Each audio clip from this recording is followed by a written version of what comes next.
Bonjour et bienvenue sur le podcast À cœur ouvert. Je suis Amandine Young, coach en développement personnel et fondatrice d'Un chemin vers soi. Au travers de mes différents accompagnements et ateliers, je souhaite vous guider vers un bien-être émotionnel et relationnel durable pour vous permettre de vivre enfin une vie alignée avec qui vous êtes. Et parce que vous me livrez souvent bien plus qu'un bout de vous lors de nos rencontres, j'ai décidé de vous partager ici les expériences et réflexions qui animent mon quotidien. Chaque mois, je vous propose une capsule authentique et sans filtre, auprès de laquelle vous pourrez trouver, je l'espère, la source d'inspiration et de réconfort dont vous avez besoin. Bonne écoute!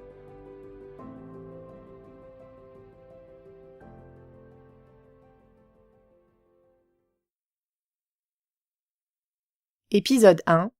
La puissance cachée de la vulnérabilité.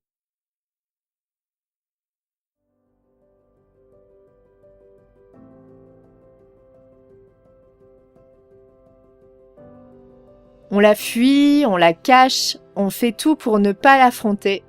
Et pourtant, c'est elle qui nous permet de nous reconnecter à nous-mêmes et d'initier le véritable changement. La vulnérabilité, c'est cette porte à entrouvrir inévitablement pour accéder à qui on est réellement. Et on a tous ce moment où on sent que quelque chose coince, quelque chose va pas dans notre vie, et pourtant on essaye de tenir bon, de contrôler, de pas flancher. C'est un peu comme si on essayait finalement de s'accrocher à des branches qui étaient déjà cassées. Et c'est ce que la plupart des personnes que j'accompagne amènent lorsqu'elles arrivent en séance. Elles viennent avec cette lutte intérieure en pensant qu'elles vont apprendre à être plus fortes, à se débarrasser de leurs émotions négatives, alors qu'en fait, ce qu'elles vont vite découvrir, c'est que le véritable chemin, il passe pas par la résistance, mais par l'acceptation. Carl Jung le disait très bien, « Ce à quoi tu résistes persiste ».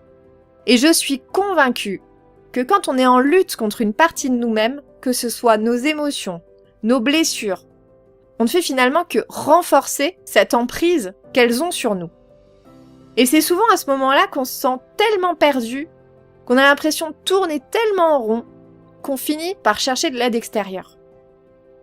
Et être vulnérable, contrairement à ce qu'on pourrait croire, c'est pas se résigner.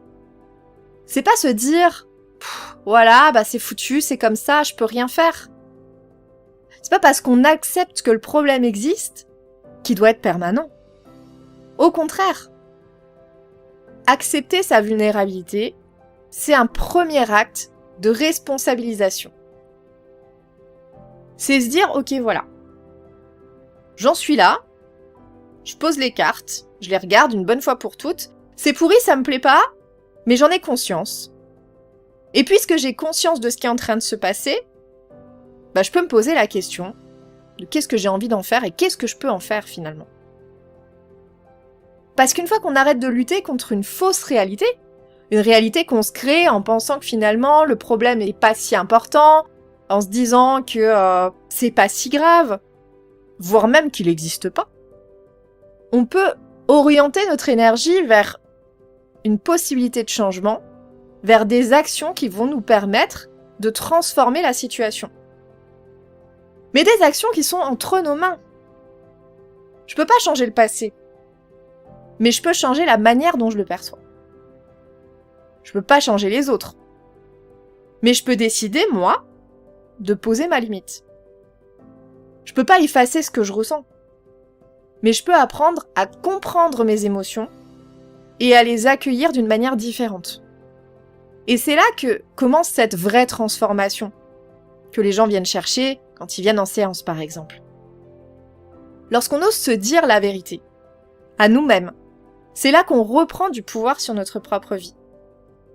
On se voit plus comme une victime des événements, mais comme un acteur capable de réorienter son chemin, de prendre une nouvelle direction. Et si on se sent pas capable de faire ça, c'est totalement normal. Parce que depuis l'enfance, on a été conditionné pour être fort et pour pas montrer nos faiblesses. D'ailleurs, à travers toutes ces phrases qu'on a pu entendre comme « pleure pas, montre pas tes émotions »,« fais attention, d'ailleurs les autres pourraient profiter de toi si t'es trop gentil »,« si tu fais confiance aux autres, tu vas être blessé », Finalement, on a eu cette croyance qui s'est installée au fond de nous, qu'être vulnérable, c'est être faible. Et on s'accroche à ces croyances, parce qu'on a peur de souffrir. Et pourtant, si on regarde de plus près, c'est des croyances qui vont nous enfermer dans une posture de contrôle permanent qui va être souffrante. La société dans laquelle on vit, elle valorise énormément la performance, l'efficacité et surtout la maîtrise. On nous apprend à gérer les situations, gérer nos émotions, comme si finalement, tout ça c'était un problème à résoudre plutôt que juste un indicateur précieux de ce qu'on ressent réellement à l'intérieur. Et même si on a peur de les vivre, refouler ces émotions finalement ça efface pas ce qu'on ressent à l'intérieur de nous.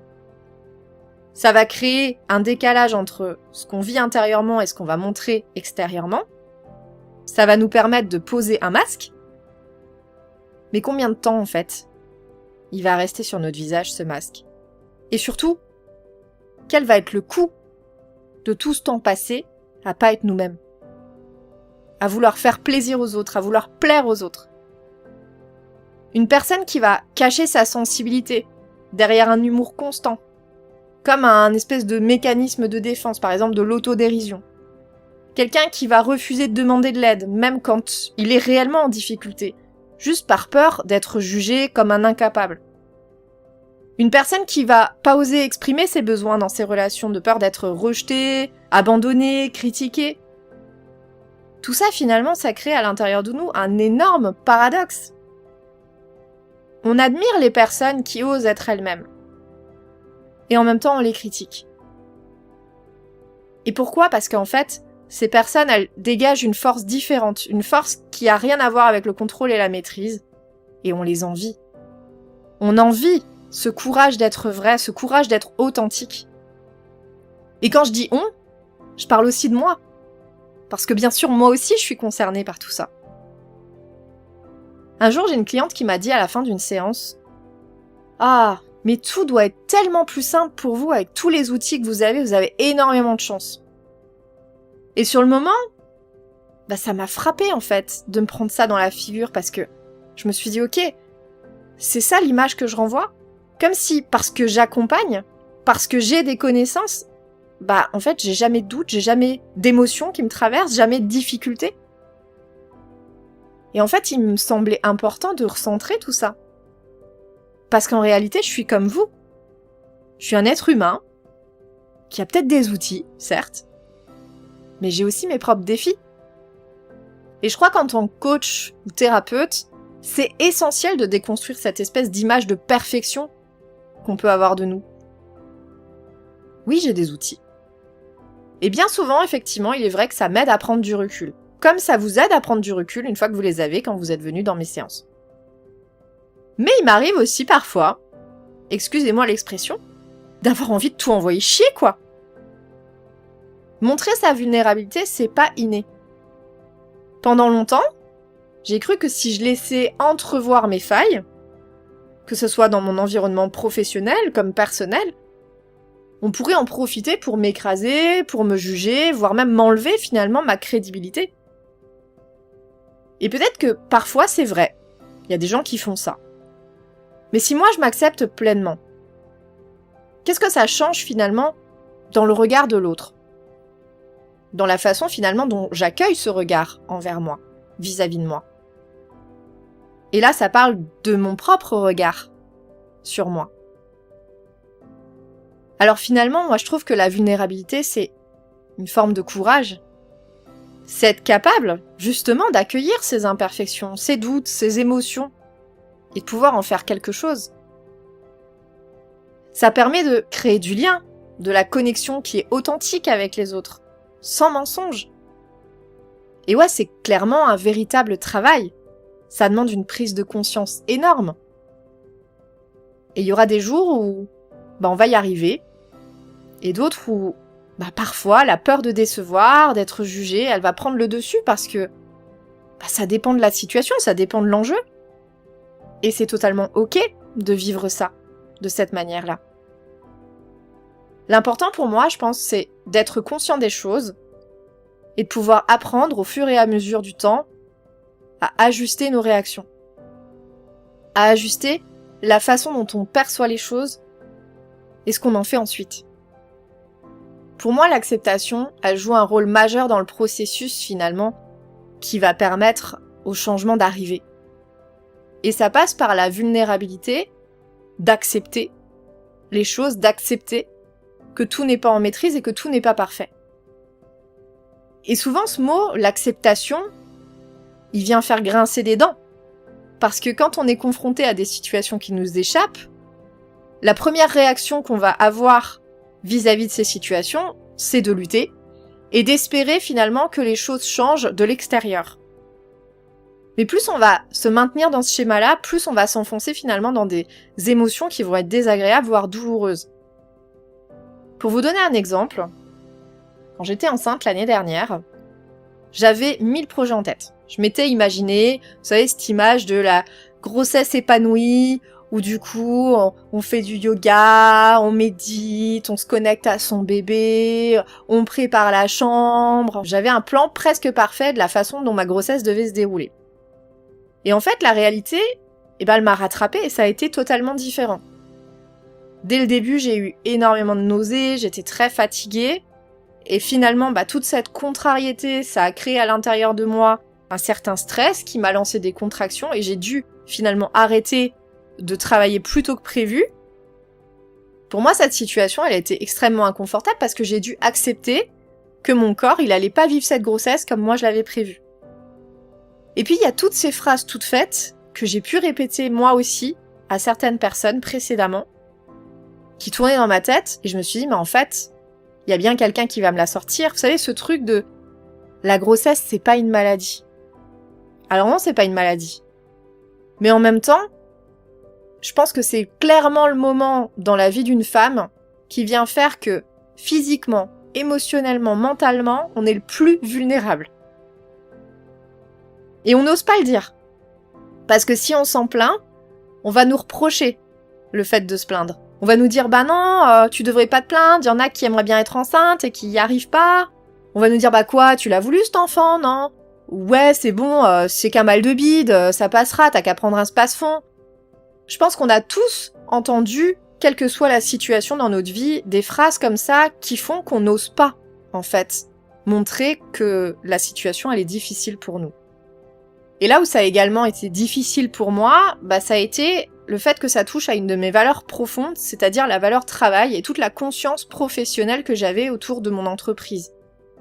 Parce que du coup, de me retrouver diminuée physiquement, et mentalement, parce que j'étais clairement fatiguée, ça m'a obligée à annuler des séances. Et donc de montrer cette vulnérabilité directement à mes clients. Avec cette peur que ça soit pas compris. Avec cette peur du jugement. Et avec cette culpabilité aussi.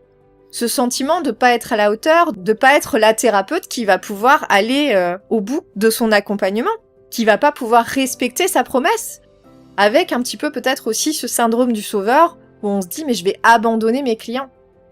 Ça a été une vraie lutte contre moi-même, parce que j'ai essayé, j'ai continué de travailler, et finalement, j'ai continué à m'épuiser jusqu'au jour où je me suis dit, voilà, Amandine, faut se résigner. Tu peux pas tout gérer. T'es qu'un être humain. Lâche prise. Et là, ça m'a demandé un certain travail sur moi pour accepter que c'était pas abandonner.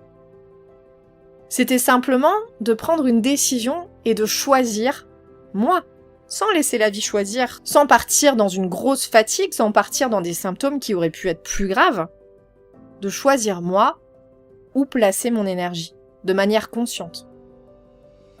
Et donc de reconnaître que oui, il y a des choses qui étaient hors de ma portée, hors de mon contrôle, et d'ajuster finalement ma réponse pour avancer malgré tout, mais dans une direction peut-être à laquelle j'avais pas pensé tout de suite.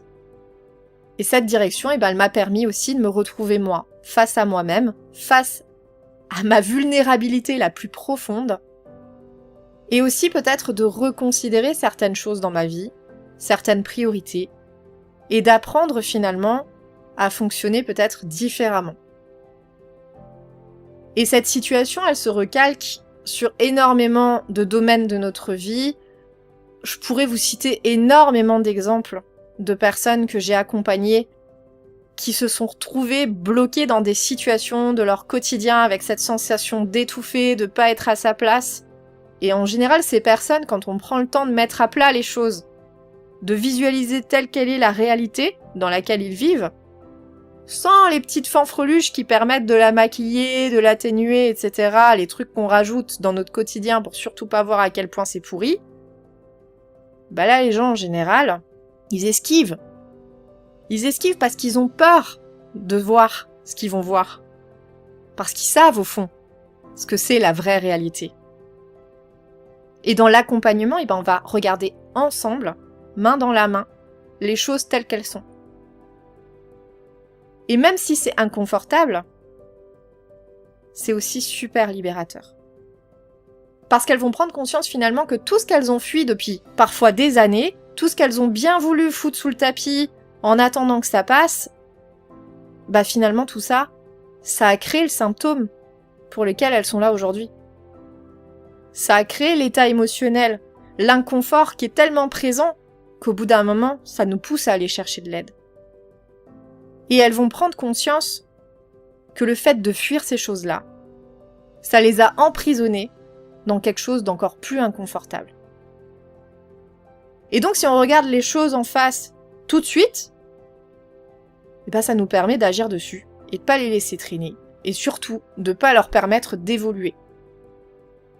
Alors aujourd'hui, cette question, je vous invite vous aussi à vous la poser. Si je regarde honnêtement ma réalité d'aujourd'hui, qu'est-ce que je vois ? Et je vous demande pas de juger, pas de culpabiliser, juste de constater. Et ensuite, demandez-vous, ok, maintenant que je vois les choses clairement, de cette manière-là, qu'est-ce que je peux faire à mon échelle pour avancer ? Rappelez-vous que la vulnérabilité, c'est pas une faiblesse, c'est un super pouvoir. Et que vous mettre face à elle, ça vous permettra de poser les premières pierres de votre transformation. Et quand je parle de transformation, c'est pas juste un petit changement dans votre quotidien, c'est une transformation profonde. Parce que ça va vous permettre, au long cours, de réellement devenir la personne que vous avez envie d'être. Celle que peut-être vous êtes déjà au fond de vous. Celle que vous rêvez d'être. Celle qui vous anime déjà de l'intérieur, mais que vous osez pas être. Et c'est exactement de ce défi-là qu'on parlera dans le prochain épisode, c'est comment accepter pleinement qui on est, en dehors de toutes les attentes et toutes les pressions qu'il peut y avoir à l'extérieur de nous. En attendant, si ce sujet vous a parlé, si ce message a résonné en vous, je vous invite à le partager à une personne qui aurait peut-être besoin de l'entendre, à laisser un avis pour partager votre expérience et peut-être permettre à d'autres personnes de s'ouvrir un petit peu plus sur ce sujet. Et surtout, je vous remercie vraiment d'avoir écouté cet épisode. J'espère que vous y avez trouvé ce que vous êtes venu chercher. Et en attendant le prochain épisode, je vous encourage vivement à oser être vous-même. Prenez soin de vous et à très bientôt.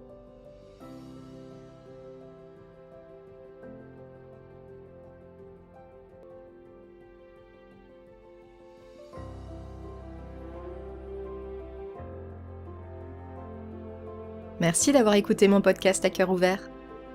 En attendant de nous retrouver le mois prochain, je vous invite à me suivre sur mes réseaux sociaux @amandine.uncheminversoi pour découvrir mon univers, approfondir les réflexions partagées ici et continuer l'échange ensemble. On se rejoint très vite pour de nouvelles aventures intérieures vers toujours plus d'authenticité et d'épanouissement.